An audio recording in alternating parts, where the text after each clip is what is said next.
स्वामी की मंगलम भगवान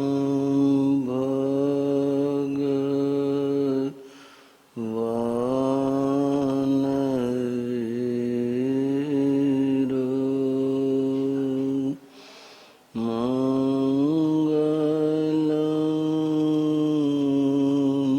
मंगलम गौतम प्रभु मंगलम स्थूल भद्राद्या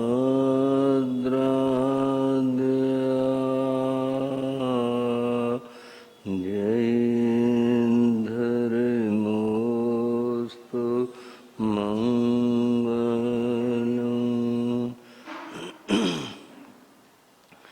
सर्वमंगल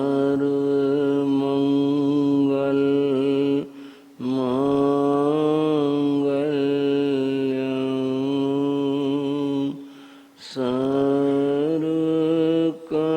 सर्वकल्याण कारणं प्रधानं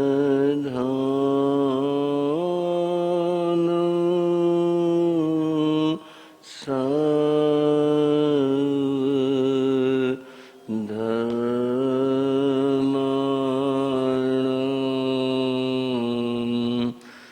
जयन्नं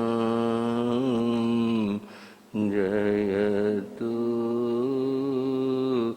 शासनं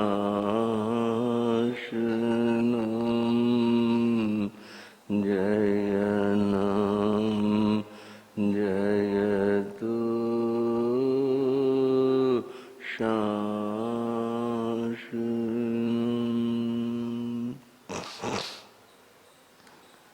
शासनपति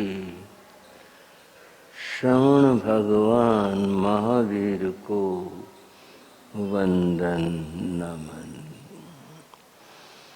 पूज्य गुरुदेव श्री माया राम जी महाराज, पूज्य गुरुदेव श्री योगी राज जी महाराज, पूज्य गुरुदेव श्री राम कृष्ण जी महाराज, सभी गुरु भगवंतों को वंदन नमन।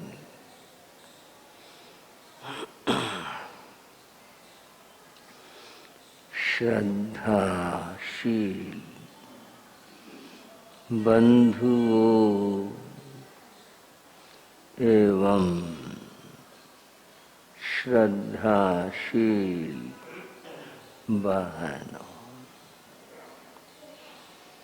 नवपद आराधना के पावन दिन चल रहे। आज इस आराधना का दूसरा दिन है। आप सभी जानते हैं कि नवपद आराधना में 9 पदों की आराधना की जाती है,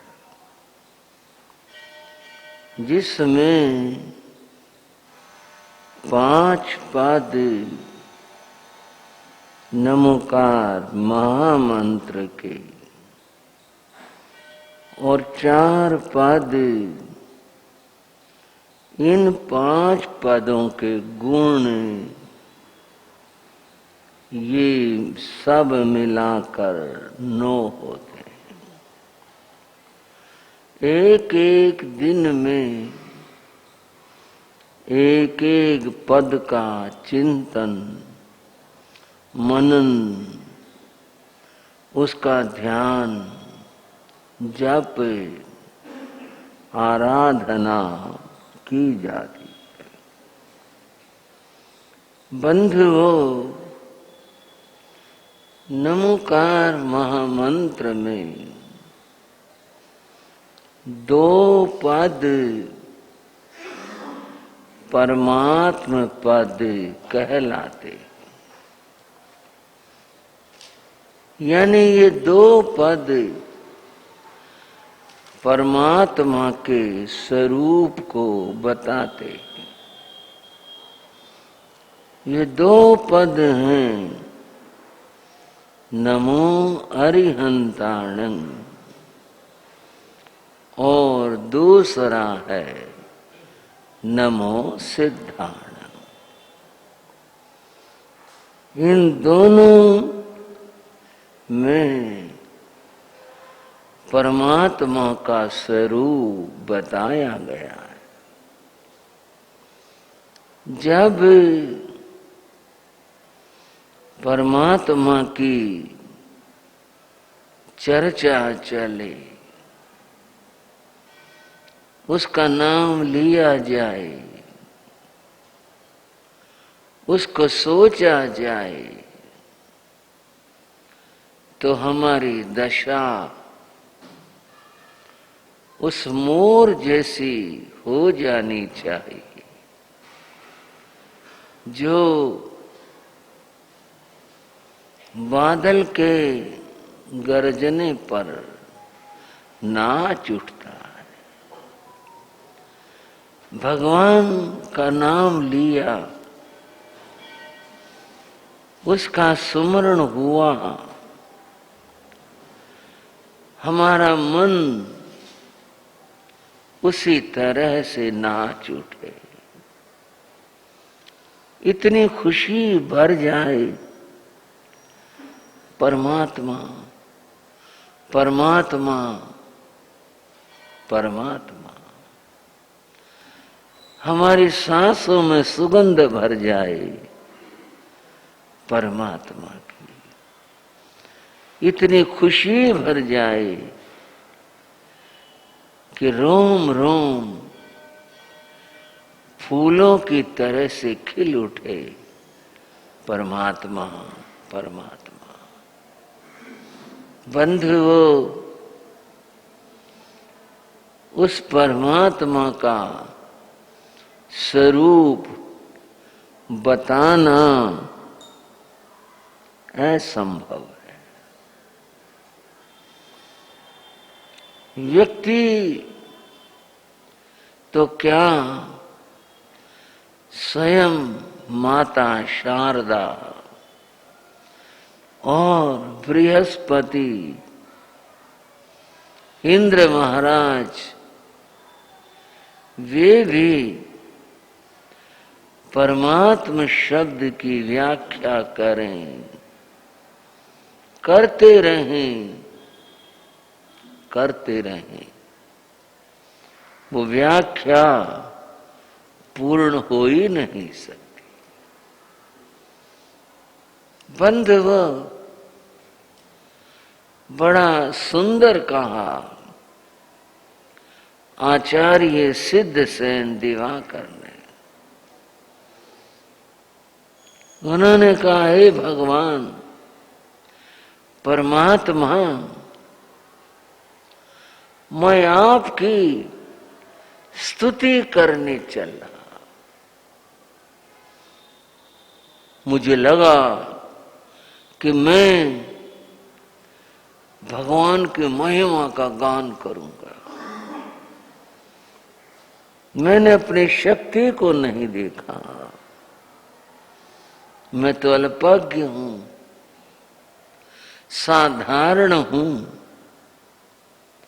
मेरी सामर्थ्य और शक्ति ही क्या है जो मैं तेरे स्वरूप को कह सकूं।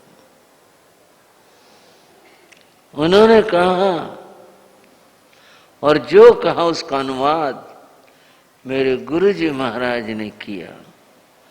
मैं तो पक्षीवत हूं, कलरव ही करना जानता। मैं तो उस पक्षी की तरह से हूं जो चहचाना ही जानता है उसको भाषा, भाषा के गुण, ये सब कहाँ आते हैं? जब उसे भाषा, भाषा के गुण ही नहीं आते, वो क्या व्याख्या करेगा? मैं तो पक्षीवत हूं, मैं उस पक्षी की तरह से हूं, केवल चहचहा रहा हूं। आपके गुण गाने के लिए पक्षी की तरह से बैठा हूं, मुझे क्या मालूम।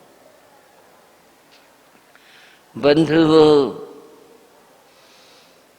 पंच प्रमेष्ठी नमोकार महामंत्र,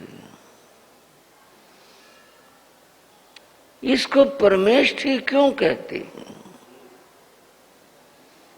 कई बार बोलते हैं,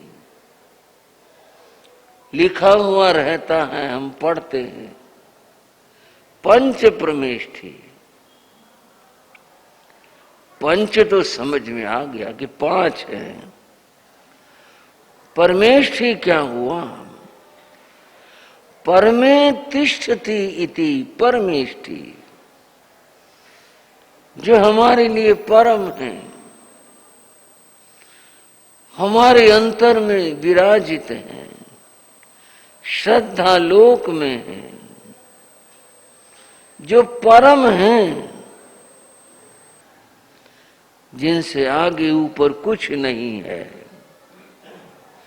वे परम इष्ट हैं। बंधुओं, आराध्य को इष्ट कहते हैं। एक बार बोलोगे, इष्ट आराध्य को कहते हैं। परमे तिष्ठति, जो परम है, जिनसे आगे है नहीं कुछ है, क्या बात कर, है ही नहीं, जो परम है। ऐसे जो परम है वो 5 हैं, अरिहंत, सिद्ध, आचार्य, उपाध्याय, साधु, ये परम है। और बंधुओं, वे हमारे इष्ट हैं, आराध्य हैं, इसलिए उनको परमेष्ठी कहा। और पंच प्रमेष्ठी 5 होने से उनको पंच प्रमेष्ठी कहते हैं।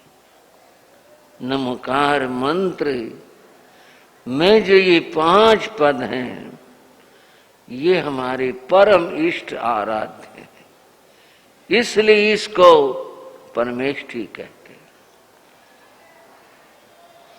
नमोकार, नवकार, नमस्कार की बात हम कर चुके। बंधुओं, प्रथम जो पद है नमो अरिहंतानंद, इसकी कुछ बात व्याख्या तो हम कहाँ कर सकते हैं, बस कुछ बात थोड़ी सी करी थी कल,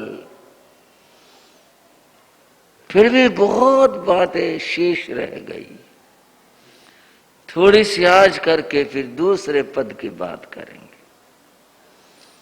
बंधुओं, संसार में अनेक धर्म हैं,